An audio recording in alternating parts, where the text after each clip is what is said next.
dia 27 de fevereiro de 2023 e este é o episódio 236 do podcast Ubuntu Portugal, o show sobre Ubuntu, software livre e outras cenas.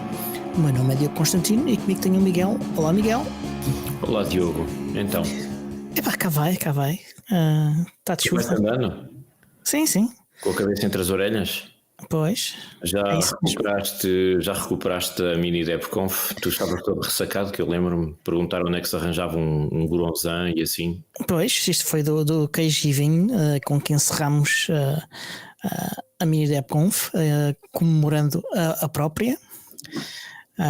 E valeu muito a pena, foi muito fixe. Hoje, não sei se já repararam, mas não temos o Tiago de novo. É o terceiro episódio sem o Tiago. Ele está armado em pessoa responsável e não sei o quê, com responsabilidades.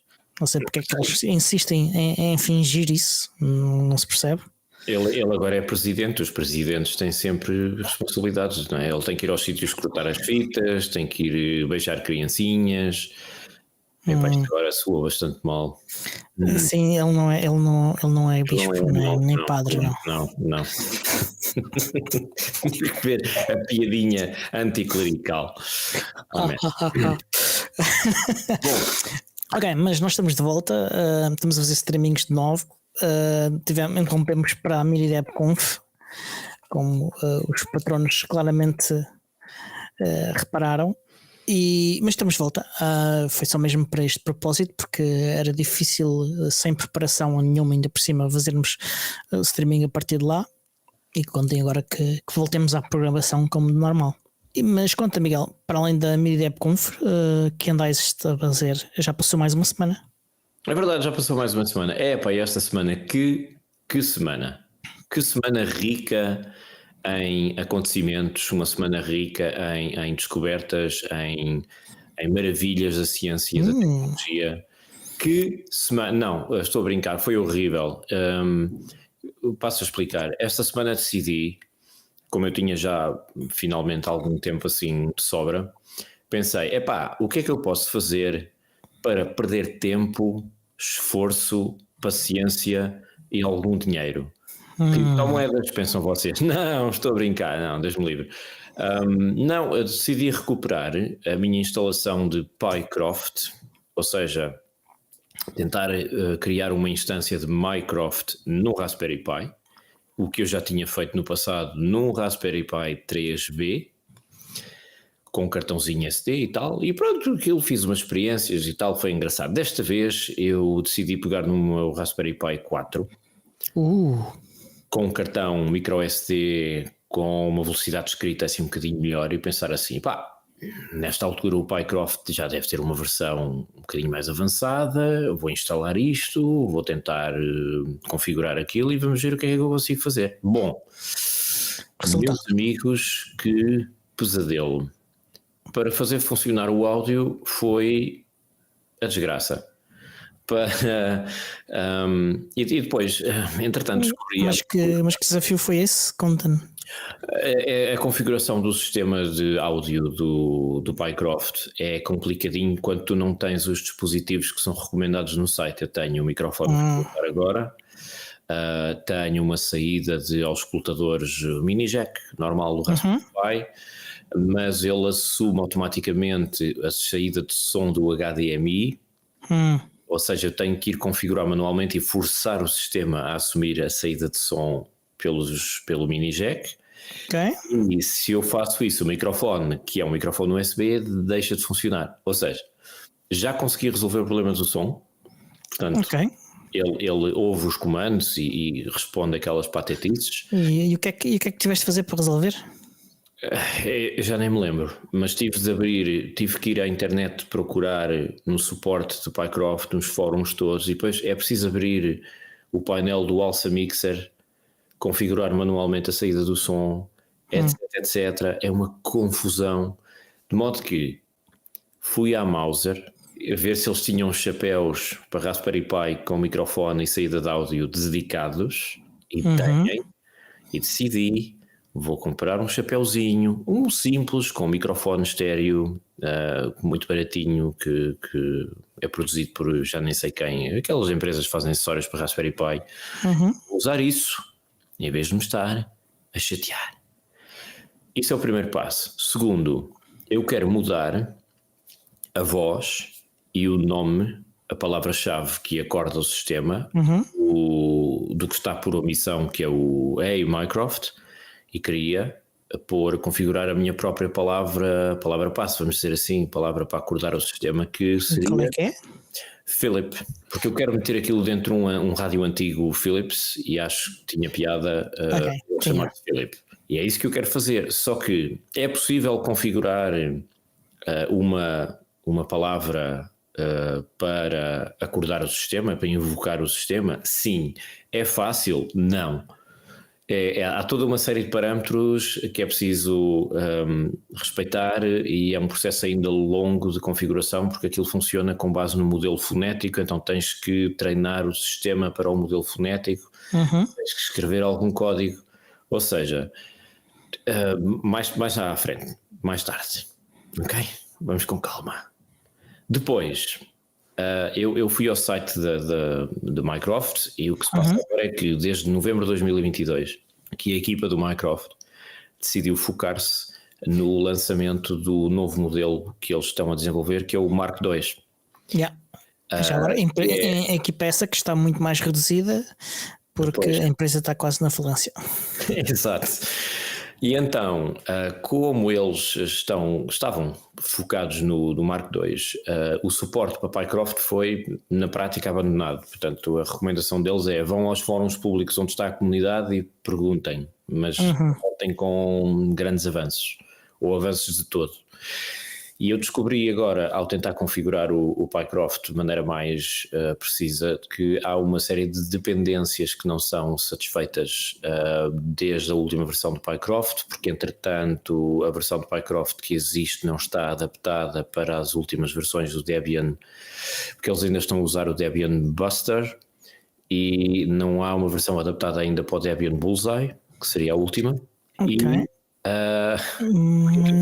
Porque há uma série de pacotes para uma funcionalidade nova que está instalada no Mark II, que é o Mimic 3, que permite ter uma síntese vocal com muito mais línguas e mais natural, em vez da síntese vocal que vem com a omissão, que é baseada, acho que é baseada até numa voz que é da Google, se não me engano. É do Alan Pope. É do Alan Pope? A voz é do Alan Pope. Então o que é que se passa? Eu queria que o sistema funcionasse em cima do Raspberry Pi e que fosse tanto quanto possível um sistema que funcionasse sem estar ligado à rede ou sem precisar de estar ligado à rede para a maior parte das funções. Por razões de privacidade e tudo. O Mimic 3 permite fazer isso, mas o Mimic 3 tem uma série de dependências que só funcionam no Bullseye e o Pycroft atual está desenhado para Debian Buster. Ou seja, eu estou aqui um bocado entalado. Há maneiras de resolver isto manualmente, mas são ainda complicadinhas para um gajo que é nabo como eu. Portanto, isto foi o que eu andei a fazer esta semana, a perder tempo, paciência, esforço, suor, sangue e lágrimas. Mas eu queria associar o Pycroft a uma instância de Home Assistant, que é um sistema de software livre de gestão de aparelhos, sensores, etc. Domótica. A questão é muito complicado, pelo que eu pude ver nas instruções, ter um Pycroft a correr nativamente a partir é baseado em Debian Buster e o Home Assistant a correr ao mesmo tempo, a não ser que eu faça uma coisa que se calhar é mais prática, que é fazer tudo a partir de contentores Docker. Ou seja, instalar Debian, pura e simplesmente, para ter as dependências todas e não sei o quê. Usando tudo Docker, não interessa qual é o sistema operativo que estás a usar. Pronto. Mas a minha ideia era, porque é um Raspberry Pi, ter um sistema que seja Debian Bullseye para Raspberry Pi 64-bit, em cima de um Raspberry Pi 4, e depois um Docker para correr o Pycroft e outro Docker para correr o Home Assistant e integrá-los de alguma maneira e pô-los a falar um com o outro, para ter funcionalidades do Home Assistant, género Mycroft apaga a luz, ou Mycroft qual é a temperatura de não sei o quê, ou Mycroft diz-me aquilo, pronto. o equipamento todo. Porquê é que isto é importante? Porque em vez de estás a comprar um Google não sei quê, ou um Alexa não sei das quantas, em que tu basicamente compras um produto e tu és o produto, porque os teus dados são todos enviados para essas empresas, para eles depois capitalizarem essas coisas todas, és tu que constróis o teu sistema às pecinhas e és tu que depois geres aquilo tanto quanto possível sem estar constantemente ligado à rede ou a precisar de ligar à rede para ter funções básicas. Isto é fácil de fazer? Não. Foi o que andei a fazer esta semana. E ainda provavelmente vou continuar a fazer nos próximos 10 anos, talvez, com o meu nível de conhecimento. Mas isto é que me interessa, isto é que me interessa. Eu desmontei a minha bicicleta toda e fiz a manutenção toda da minha bicicleta, desmontei-a toda para fazer a manutenção e limpeza e lubrificação e tudo, desmontei até à bolinha do rolamento. Ok? Quantas vezes é que eu andei naquela bicicleta? 2, tanto. A mim o que me interessa é o processo. não é o objetivo, não é o resultado. Que é no processo que um gajo aprende. E eu adoro isto. Não percebo metade do que estou a fazer, mas adoro. Estou a descobrir coisas novas. É delicioso. Muito bem. E tenho uma grande novidade que me aconteceu esta semana. Vou mandar bocas a Lamego. Tentar experimentar o KDE em Debian. Plasma? Em Plasma, sim, o Plasma em Debian. E quis testar aquilo em ambiente virtual porque eu já não tenho computadores disponíveis para instalar um sistema fresquinho. E não consigo mudar o tamanho do ecrã, passa sempre a 800 vezes qualquer coisa, não consigo, já tentei tudo. De modo que se alguém em Lamego me quiser dar umas dicas como eu posso fazer isso, agradeço. Mas a funcionalidade que eu procurava no KDE, que era ter 4 janelas abertas em simultâneo, no meu ecrã, alinhadas com os quadrantes do ecrã, agora, que é o que eu tenho agora. Tenho 4 janelas em simultâneo no meu ecrã neste momento, com o nosso vídeo, o Audacity, o Telegram e o ficheiro Markdown das notas, tudo em simultâneo, tudo, já posso gerir tudo. Encontrei uma extensão de GNOME chamada Tiling Assistant que me permite fazer isso. Ok. Portanto, resolvi um problema.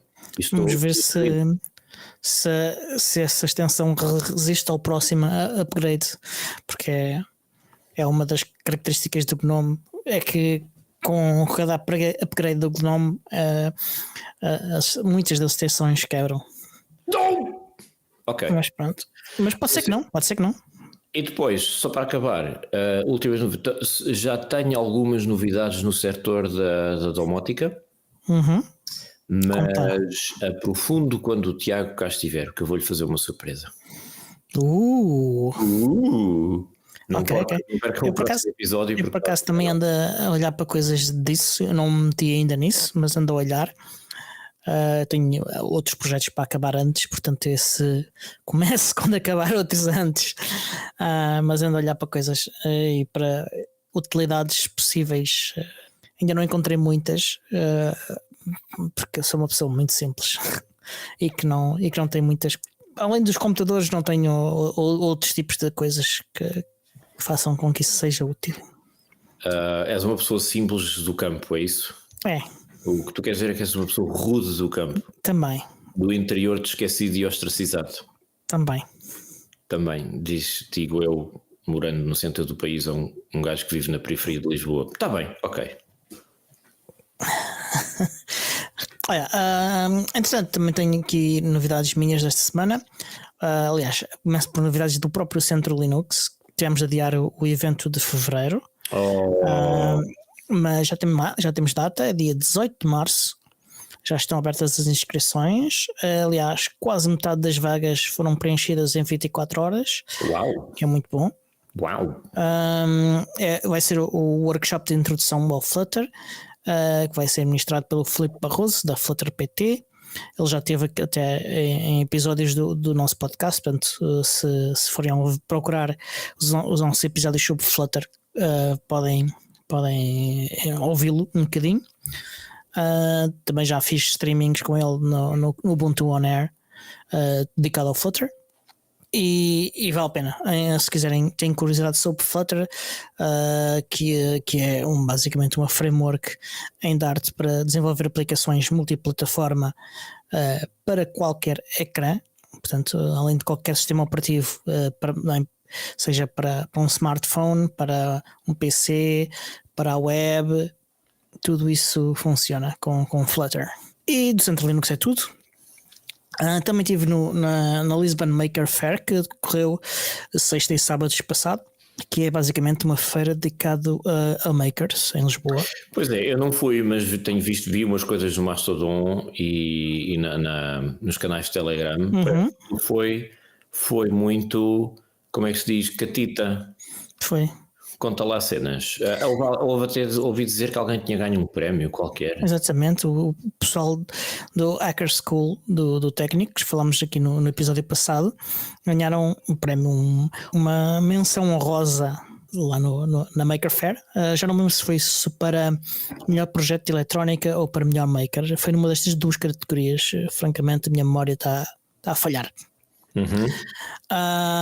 E a propósito de quê é que foi a menção honrosa? Por causa da atitude deles.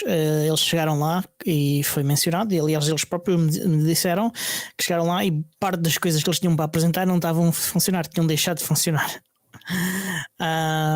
E eles estiveram a fazer as coisas funcionar lá.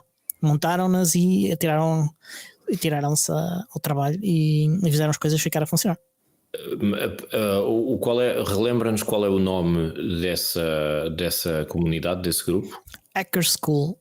Está tudo dito. Pronto. Tu precisas da Hacker School aí para trabalhar no teu Pycroft. Completamente, sim, por favor. Portanto, eu encontrei-os lá, tive lá a conversa com eles, em particular com o João. Descobri outros projetos engraçados também ao redor da área da educação.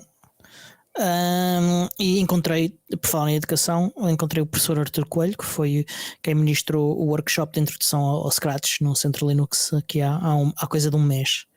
Também estava lá com os alunos e alunas dele, e por falar nisso havia muita gente nova, muita miudagem, muito entusiasmada a participar em atividades, a fazer coisas, a experimentar, a aprender. E foi gostei de ver isso, gostei muito de ver isso. Onde é que eu vi fotos e testemunhos disso? Foi no Mastodon ou estou enganado?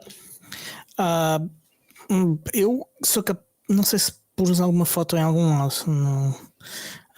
Lembro-me de ver testemunhos. Mas eu sei que no Mastodon pus um vídeo da decoração que havia lá na sala. Da padaria, que ele foi na padaria que era do Exército,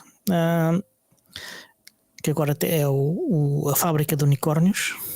Espera, para tudo. Espera, o Exército tinha uma padaria? O Exército fazia tudo. O Exército, como as Forças Armadas de qualquer país com mais de 100 anos, fazia tudo.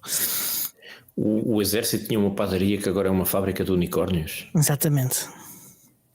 Neste momento as pessoas não podem ver, mas eu fiz um gesto com a cabeça de desaprovação. Eu também acho que uma padaria era muito melhor, mas pronto. E bem mais útil. Adiante. Vamos às notícias, porque acho que até porque hoje temos notícias para dar muito que falar. Posso fazer a introdução das notícias? Podes.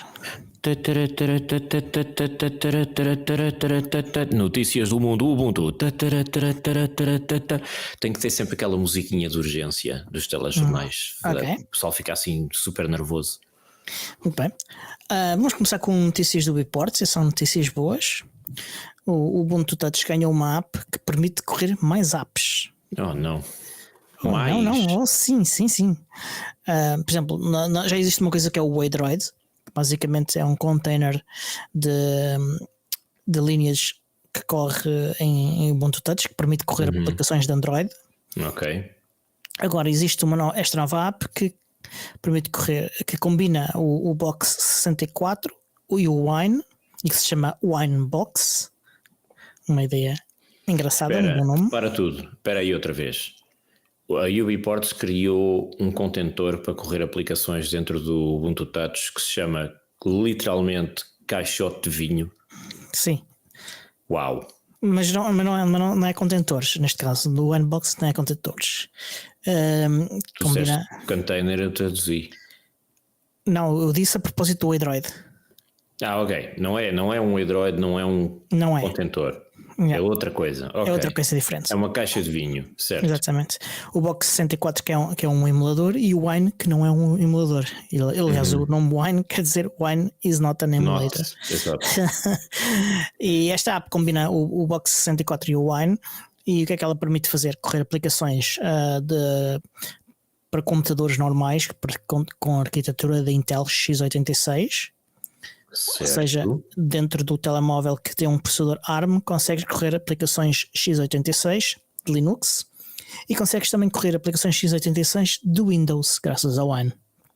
Portanto, expandiste assim bastante o universo de software que consegues correr no Ubuntu Touch. Dependendo da compatibilidade do Wine e daqueles Sim, mas o Wine neste momento, todos que são precisos e mais não sei o quê. O Wine neste momento é extremamente compatível, em boa parte graças aos esforços que há. Não, é mesmo muito compatível. Há um par de jogos que eu nunca consegui fazer correr em Wine, mas está bem. Em particular jogos, coisas que estão a funcionar muito bem em Wine. A sério? E se adicionares algumas extensões ao Wine, e se os jogos tiverem sido feitos para utilizar estas APIs novas que estão integradas, por exemplo, no Steam, então sim, é altamente provável, até porque neste momento o Steam consegues correr em Linux muitos dos jogos mais importantes para o Windows. Portanto, alguém vai ter que me ajudar a fazer isso, porque eu não consigo. É instalares o Snap do Steam. Em teoria tudo deveria funcionar, e se não funcionar, reporta as bugs e ajudas. Eu já tenho o Steam instalado no meu computador principal. Então, pronto. Só que os jogos que eu quero, eu tenho todos a marquinha só para Windows, e eu fico agarrado. Mas tens de ver a lista de compatibilidade. Há uma lista de compatibilidade. Já lá fui ver, eu não tenho esperança. É assim. Muito bem. A aplicação ainda é só suportada em alguns dispositivos, porque tem que ter umas características específicas no processador. Deixa-me adivinhar. O meu BQ não dá. Não, nunca vai dar, não. Isso é demasiado antigo. Mas esta semana por acaso vi uma novidade em termos de telefones, que acho que já falámos sobre isso, mas continua, já falo. Ok.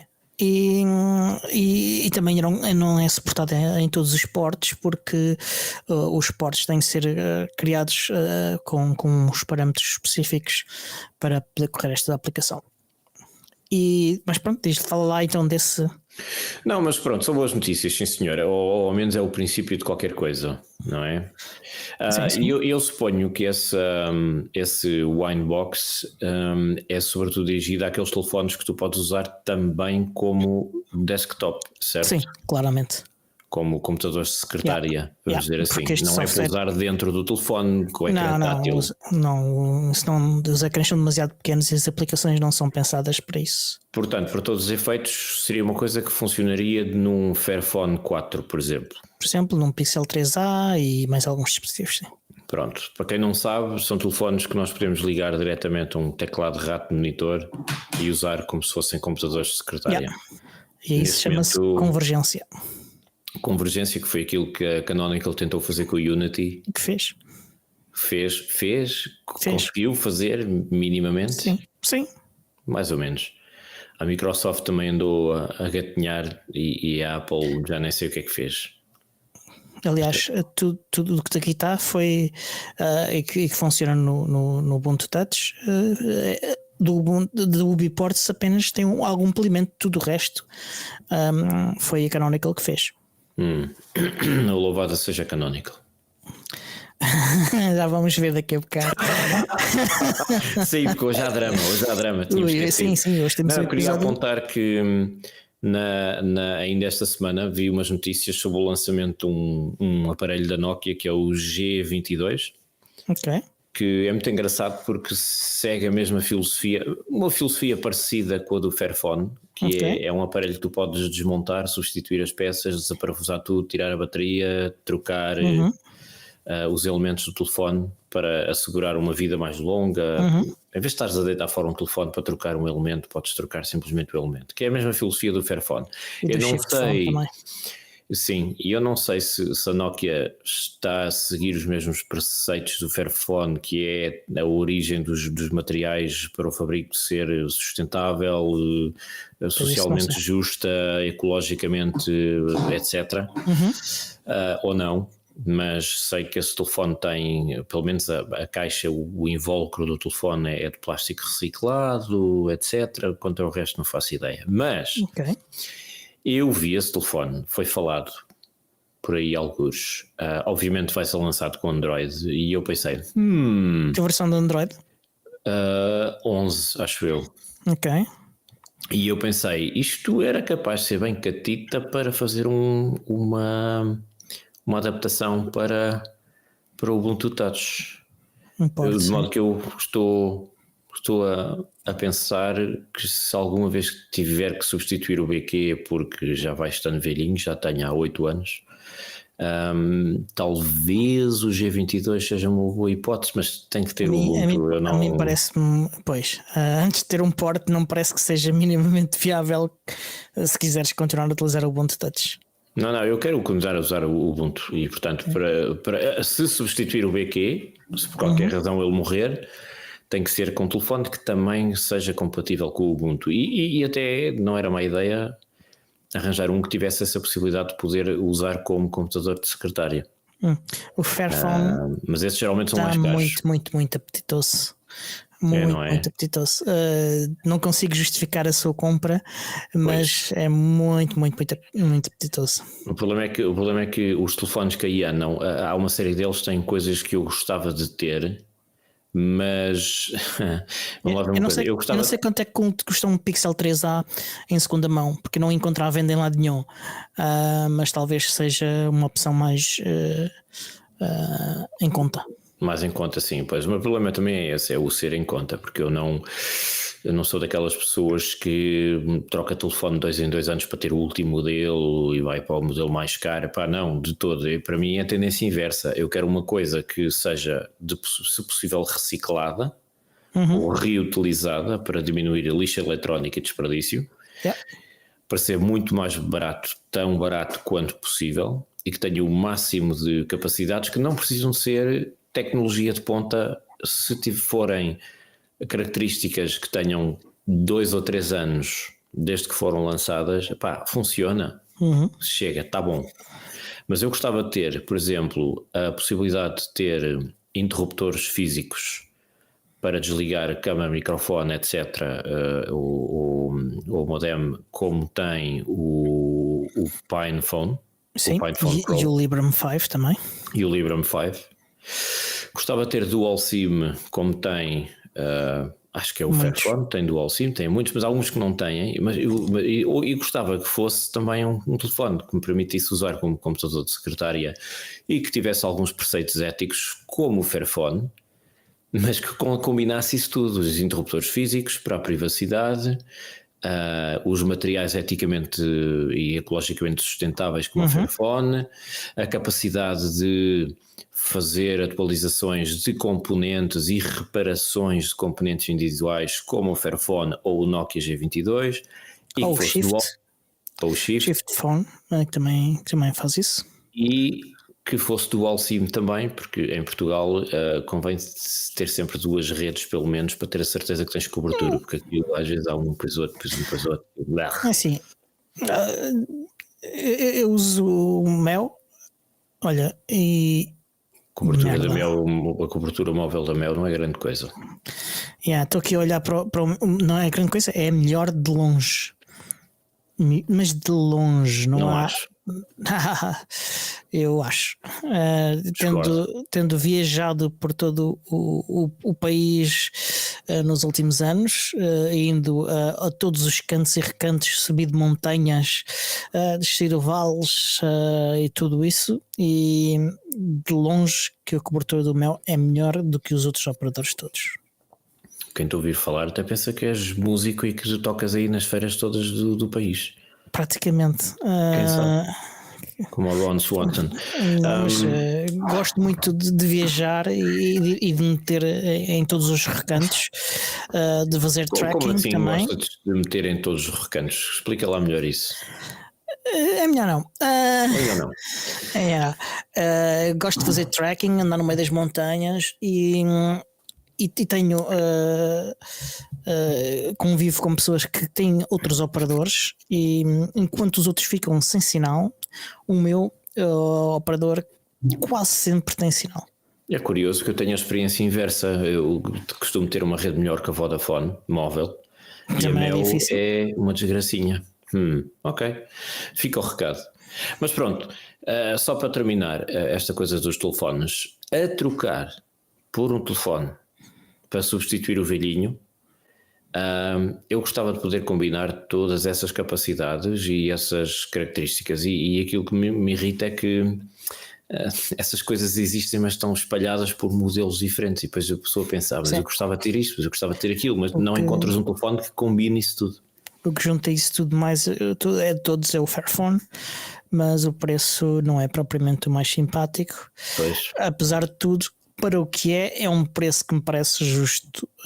Não é um preço que seja acessível à maior parte das pessoas. Eu não estou a discordar do preço do Fairphone, pagas aquilo que tu tens, não é? Para ser sustentável e eticamente correto, tu não podes comprar aquele equipamento eletrónico por 2 tostões, porque há a cadeia de produção, claro, cadeia de valor que tem que receber o valor justo. Aliás, o próprio esforço para fazer com que isso aconteça também encarece o produto, não só cada uma dessas coisas, mas o esforço para criar um produto que combina todas essas coisas e assegurar cada uma delas.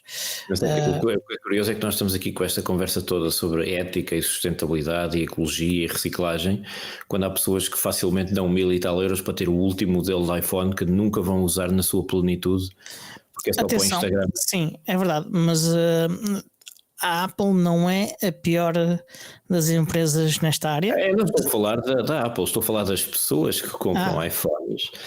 Para nós termos aqui um grau de comparação entre dois gajos que estão aqui num podcast a falar de mas é muito caro, porque o Fairphone, se não me engano, anda nos 500 para cima, 600. Volta aos 500.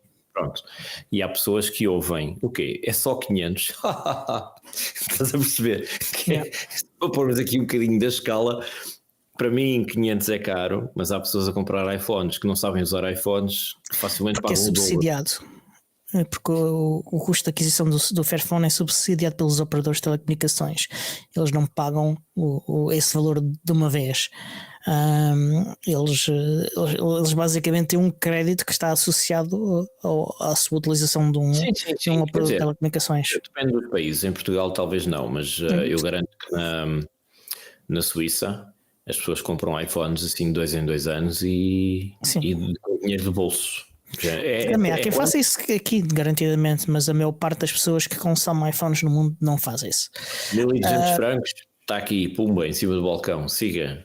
Ok, adiante, que só nunca mais temos daqui, temos muito ainda para ir hoje há drama. Sim, antes do drama, ainda mais 2 boas notícias. Agora do Ubuntu proper em si, que é a Mini ISO pode estar de volta. A Mini ISO era uma imagem para instalar o Ubuntu que era muito mais pequeno em tamanho e que era baseado na opção de instalação por rede de Debian. Também era equiparável ao net install do Debian. Ela deixou de existir há uns tempos em Ubuntu. Ela, aliás, nunca foi suportada oficialmente. Ela existia, era criada pela Canonical, mas não era um método de instalação recomendado. Mas um dos developers do instalador do Ubuntu está a ponderar criar uma nova mini ISO O objetivo é lançar já com o 2304, não sei se vai a tempo, porque falta pouquíssimo tempo. É ser muito pequeno, vai ter cerca de 140 megas.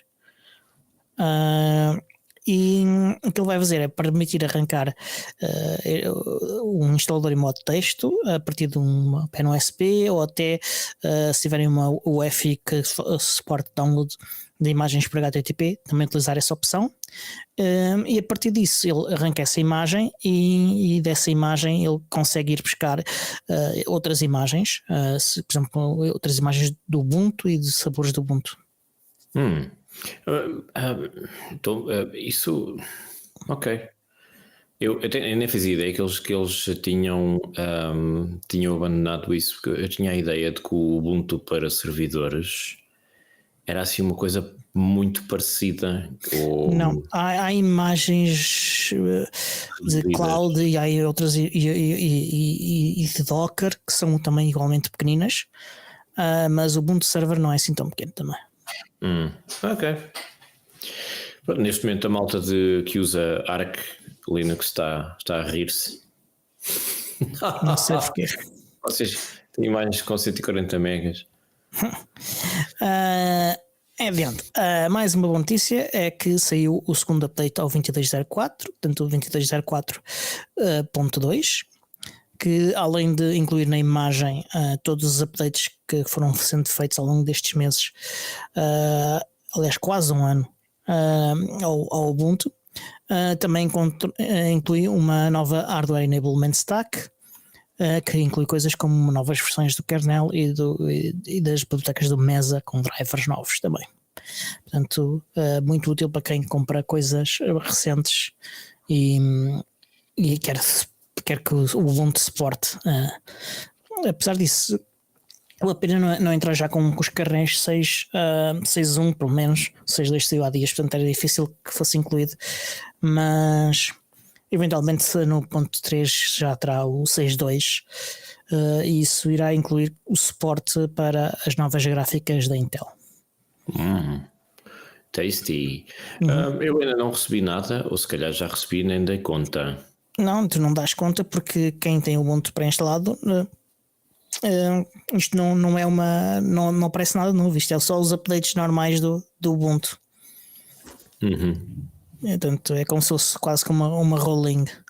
Portanto, isto ele leva um número novo, mas basicamente é apenas incluir tudo o que já estava até uma certa data. Certo, essa imagem, para que não tenhas, quando instales o Ubuntu agora no 2204, a imagem já inclui estas coisas todas, não precisas de fazer atualizações com estas coisas todas. É todas as atualizações até uma certa data, sim. As imagens já vêm com isso tudo. Exatamente. E o Hardware Enablement Stack. E agora vamos entrar na secção dos dramas. Ok. Podemos pôr uma música dramática? É melhor não. Pronto, está bem. Estou a fazer, portanto, os direitos de autor não se aplicam. Olha, o primeiro drama, que eu pensava que ia ser o único drama, mas vamos ver se ainda temos falar do segundo, é o Ubuntu Pro. Começaram a surgir durante os updates de algumas pessoas na linha de comandos mensagens a dizer que certos updates estavam disponíveis via Extended Security Maintenance, que faz parte, é um dos subserviços do Ubuntu Pro, que é uma subscrição um bundle de serviços da Canonical, que vocês podem subscrever gratuitamente até 5 máquinas, ou se forem Ubuntu Members até 50 máquinas. E as pessoas começaram a pensar que agora só podiam passar, como falavam, em subscrição, a mensagem um bocadinho mal pensada, sim. As pessoas começaram, algumas pessoas, pelo menos informadas, começaram a pensar que iam passar a necessitar de pagar para ter atualizações do Ubuntu, o que na verdade é incorreto. Não sei se tens alguma coisa a acrescentar já.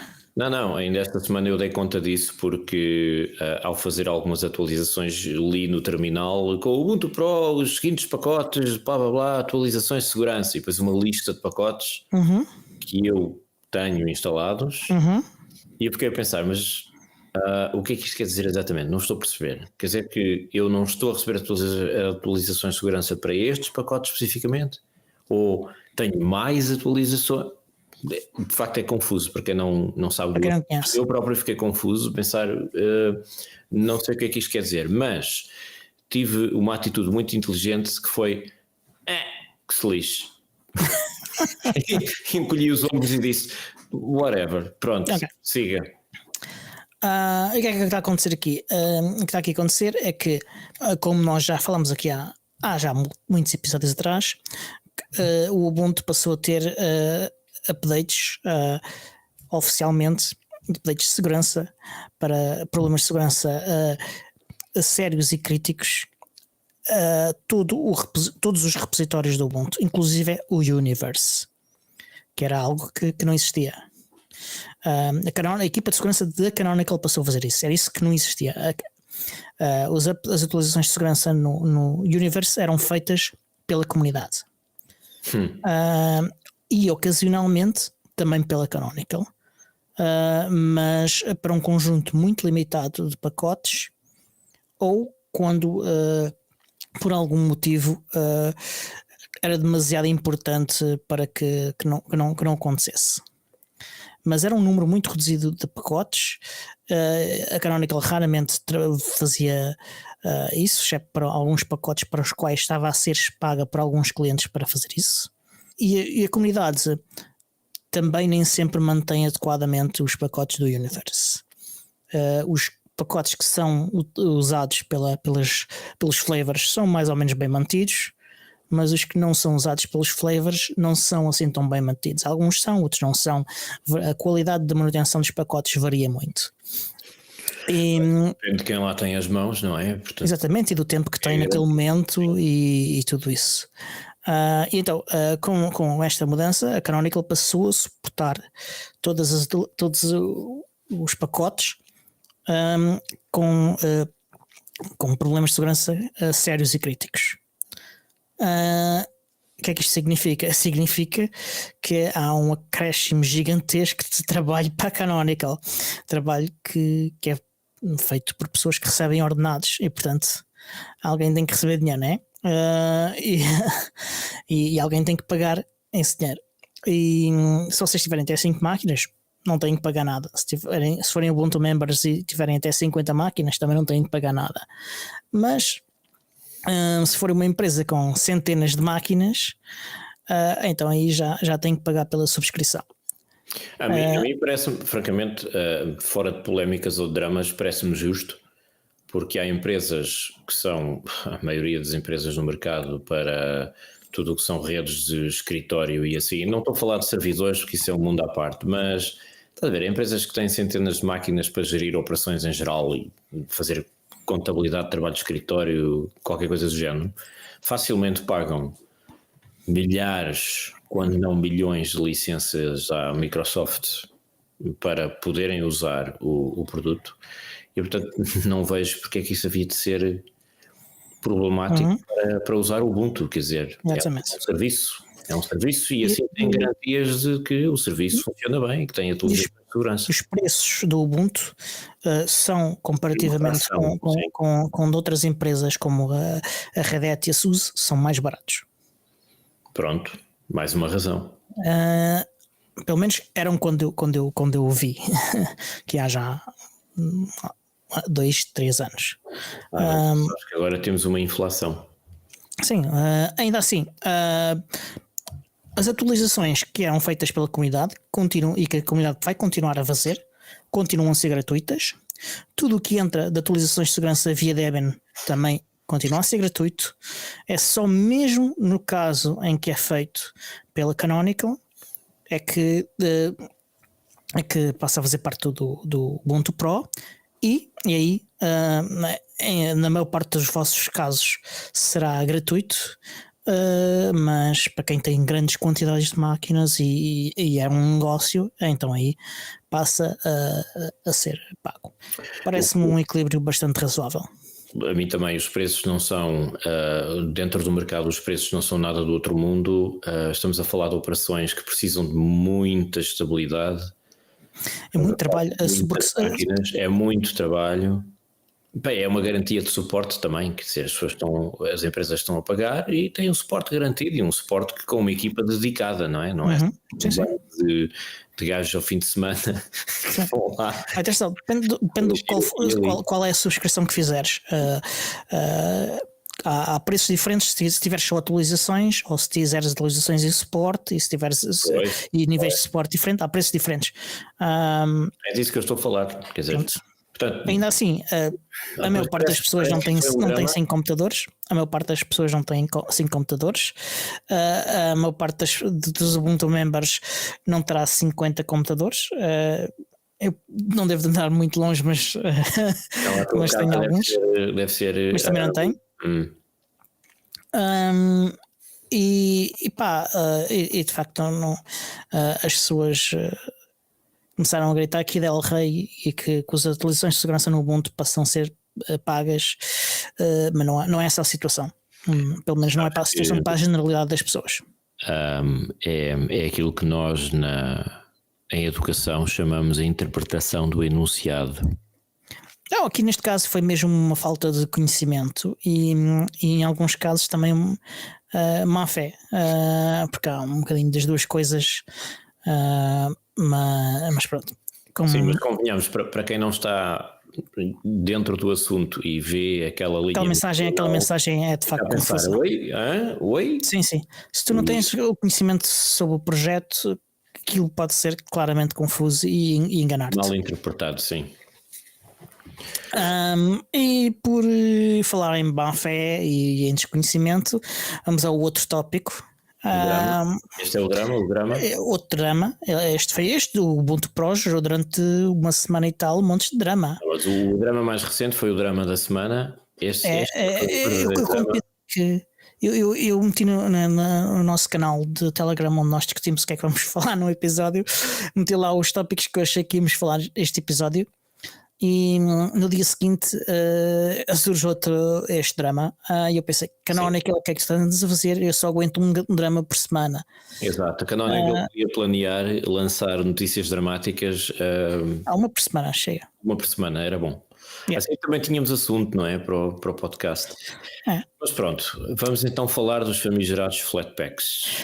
Exatamente, não são famigerados, nada contra os Flatpaks. Não, o famigerado drama do Flatpak. Exatamente, se bem que há aí pessoas a fazer vídeos a dizer que a Canonical odeia Flatpaks. Eu tenho o meu sistema, eu tenho o FlatHub ativado e tenho uma data de Flatpaks instalados no meu Ubuntu. Atenção, eu até tenho amigos que usam snaps. É verdade. E tens tu e tem muita gente e aliás neste momento até há pelo menos 2 flavors do Ubuntu que instalam suporte para Flatpaks por omissão.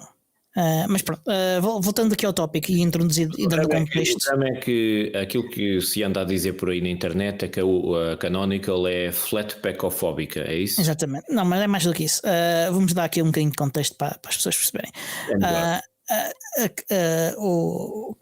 O Philip, que é o responsável de comunidade do Ubuntu, colocou no Discord do Ubuntu um post a anunciar que os flavors do Ubuntu tinham concordado em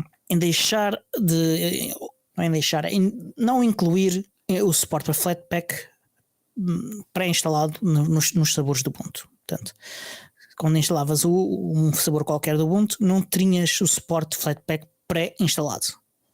Portanto, estaria disponível no repositório, mas não estava já pré-instalado como está na última versão do Ubuntu Mate e creio que no Xubuntu.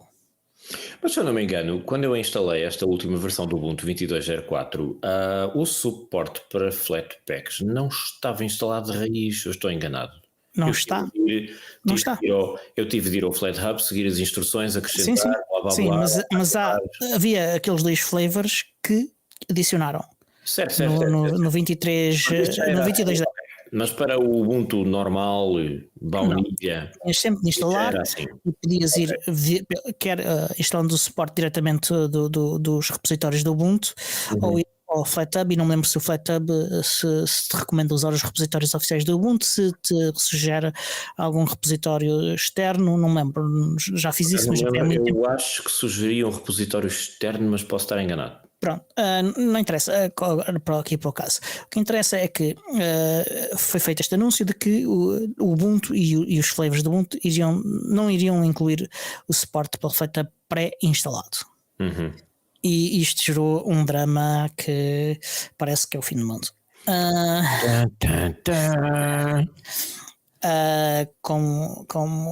Enfim, a justificação da Canonical foi que o objetivo é disponibilizar uma experiência consistente e que não gere confusão aos utilizadores. Espera, para tudo. A Canonical defende uma experiência consistente com snaps? Sim. Sou eu que vejo a ironia nessa frase ou... Não sei o que é que queres dizer com isso, portanto concretiza. A minha experiência com snaps, sobretudo se estou a usar outros sabores do Ubuntu que não usem um ambiente GNOME, é que o interface e algumas funcionalidades desses snaps são muito diferentes de um ambiente para o outro. Portanto, tenho tudo menos uma experiência. Isso é verdade em alguns casos, não é verdade nem outros, e não é especialmente verdade nem em versões mais recentes do Ubuntu. Mas ainda é a experiência que eu vou tendo aqui e ali. Porque com pacotes Zeb, isso não me acontece. E deixa-me explicar. Mas deixa-me explicar. Porque o que acontece é que é uma questão que tem a ver com os temas. E os temas. Exatamente, sim.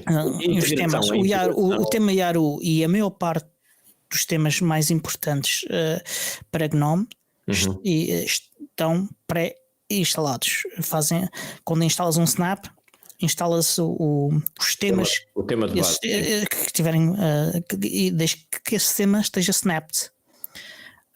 E desde que ora, se a aplicação tiver a usar um tema qualquer que não intencionalmente um tema que não faça parte disso, aí podes ter um problema. Não, é a minha experiência, por exemplo, quando tenho que usar LXDE, tenho lutado às vezes com certas incompatibilidades, porque o tema sai fora do ambiente que eu estou a usar e depois ou torna a utilização muito difícil ou torna a experiência muito inconsistente. O próprio LXDE não utiliza nenhum desses temas. O próprio LXDE não utiliza esses temas, o que faz com que os temas mais importantes do GNOME, o que faz com que não use libadlida, não utilize nada dessas coisas. E isso é mais um defeito do LXDE, neste caso, do que dos snaps. Sim, porque aquilo também já não é mantido, mas... É mantido. Atenção, a Debian não, o Raspberry Pi está a manter o LXDE em Debian. Não quer dizer que ele seja propriamente desenvolvido ativamente e adicionar suporte para tecnologias mais recentes, por exemplo, do mundo GNOME, ou a que passo é que isso está a ser feito. Mas só para esclarecer aqui uma coisa e para que as coisas fiquem bem esclarecidas, porque a razão do drama é a falta de esclarecimento. Já agora, quando eu falei de experiência consistente, o que está a falar é consistente entre sabores do Ubuntu e quando eu falei de simples, tem a ver porque tem estado a surgir muitos pedidos de suporte.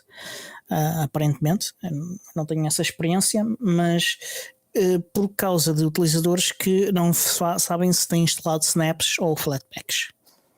E isso gera confusão. Agora, isso também se pode dizer na verdade em relação aos snaps e debs. Também, e isso eu vejo de vez em quando, as pessoas não sabem se têm um ou outro.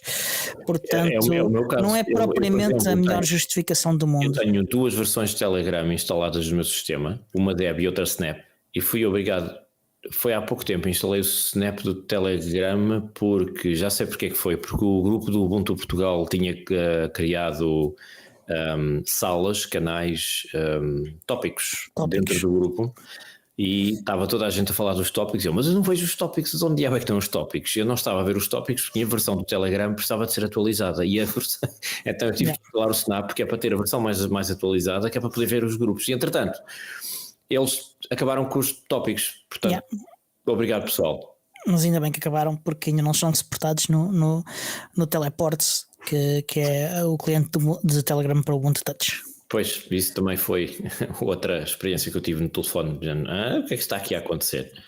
Portanto, as pessoas enlouqueceram completamente.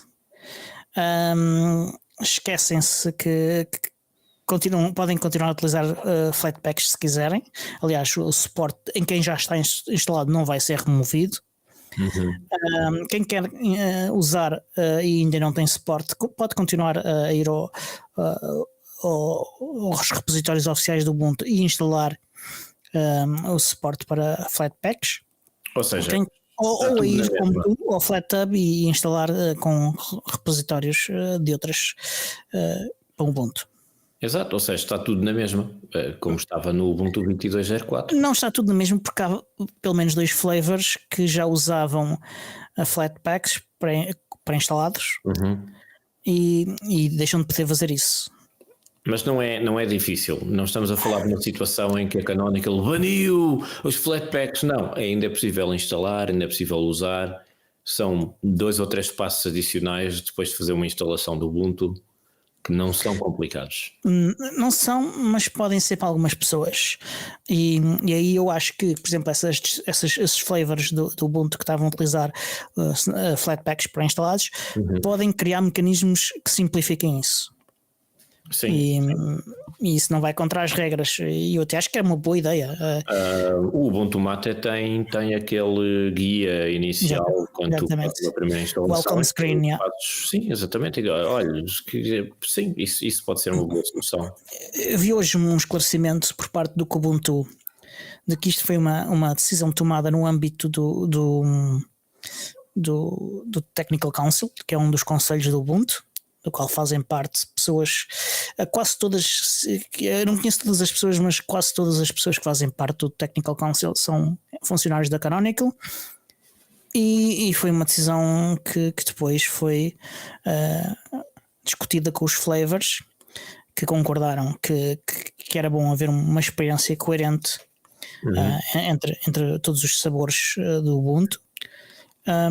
E que, tendo em conta isso, a Canonical pediu-lhes ou exigiu-lhes, uns dizem de uma maneira, outros dizem de outra, portanto não há aqui uma concordância exata sobre como é que a coisa terá sido comunicada aos sabores, que deixassem de usar Flatpaks pré-instalados. Ou seja, usou argumentos vigorosos. Não, eu acredito que tenha exigido, mas tendo em conta, mas nenhuma fonte diz que a decisão de ter experiência coerente que não tivesse sido algo que todos concordaram, e que tenha sido decidida coletivamente. Para a semana que vem vamos começar a ver notícias nos jornais do desenvolvedor do sabor do Ubuntu. Caiu de uma janela. Não temos flavors feitos na Rússia. Também caiu de uma janela. O pessoal anda a cair muitas janelas. O que é que está aqui? Mas pronto. Mas alguns desenvolvedores fizeram claro que obedeceram ao pedido. Ainda assim, eu acho que o que eu acho disto? O que eu acho é que a decisão veio tarde, porque se já havia flavors a usar, a decisão já veio tarde. Eu não estou inteiramente convencido que fosse necessário, mas consigo entender a necessidade de haver uma experiência coerente entre sabores do Ubuntu. Agora, também não consigo compreender como é que se fez este pé de vento todo e esta tempestade num copo d'água a propósito deste tópico, porque estando ou não de acordo, parece-me uma coisa pequena. Não é assim tão pequena como isso, que eu percebo de onde é que vem a preocupação das pessoas, tem muito a ver com o facto de tu quereres que o sistema operativo Ubuntu se massifique, se popularize, que seja uma opção para pessoas que não percebem nada do assunto, e isto pode ser um obstáculo adicional. E, portanto, eu não consigo ver como é que isto é um obstáculo adicional. Bem, vamos lá ver. Eu tenho aqui uma série de programas instalados no meu computador que só obtenho através do FlatHub, não encontro Sim, está bem, mas um formato. sim, está bem, mas como nós já vimos, há formas de simplificar toda essa coisa. Empacotem para Snap. Também, aliás, há muitos snaps também. Eu detesto... podes ter coisas que estão em Flatpaks, mas eu diria que eu aqui tenho Debs, tenho Flatpaks e tenho Snaps. É isso. Conforme as minhas necessidades. Mas não é essa a questão. A questão é que eu estava aqui a dizer é que há muitos snaps, não. Há muitas coisas, haverá coisas que tu podes encontrar em Flatpaks que não encontras em snaps, e também existe o contrário.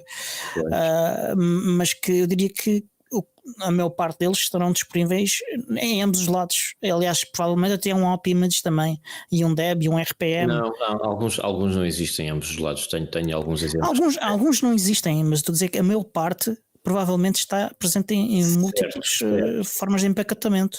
Mas seja como for, eu tive de recorrer aos Flatpaks para algumas coisas que não encontrava E fizeste muito bem. na loja do Ubuntu. A questão é, eu detesto começar as frases com a expressão é assim, mas é assim.